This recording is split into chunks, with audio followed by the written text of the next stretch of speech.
Kitchen and ব্লগে সবাইকে স্বাগত। আজকে আমি বানাবো বিউলির ডালের রস বড়া। এর জন্য আমি কিছুটা ডাল আগের দিন রাত্রেবেলা ভিজিয়ে রেখেছিলাম। এবার ডালটা আমি মিক্সির মধ্যে দিয়ে পেশাই করে নেব। বিউলির ডালটা পেশাই করা হয়ে গেছে, যে এত সুন্দর একটা ব্যাটার তৈরি হয়েছে। এবার এইটাকে আমি তুলে নেব।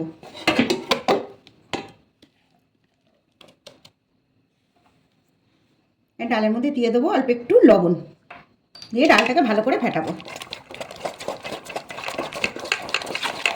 ফেটানো হয়ে গেছে। রস বড়ার জন্য জল বসিয়ে দিয়েছি। এবার এর মধ্যে দিয়ে দেবো আমি পাটালি, কারণ এটা অ্যাকচুয়ালি খেজুরের রস দিয়েই করে। আমরা তো শহরে থাকি, এখানে তো রস পাওয়া যায় না, এর জন্য আমি খেজুরের পাটালি দিয়েই রস বড়াটা বানাবো।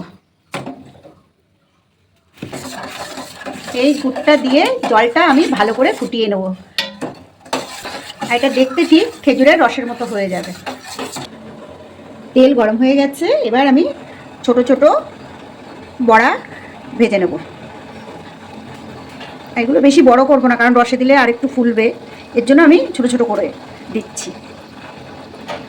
আর এইভাবে আমি এই যে বাটি, যে এক বাটি নিয়েছি, এইভাবে সব বড়াগুলো আমি ভেজে নেব। একটু উল্টিয়ে দেবো। বড়াগুলো ভাজা হয়ে গেছে, এবার বড়াগুলো আমি তুলে নেব। বড়াগুলো সব ভাজা হয়ে গেছে। এবার এই যে গুড় আর জল দিয়ে যে রসটা করে রেখেছিলাম, এবার এর মধ্যে আমি দিয়ে দেবো বড়াগুলো।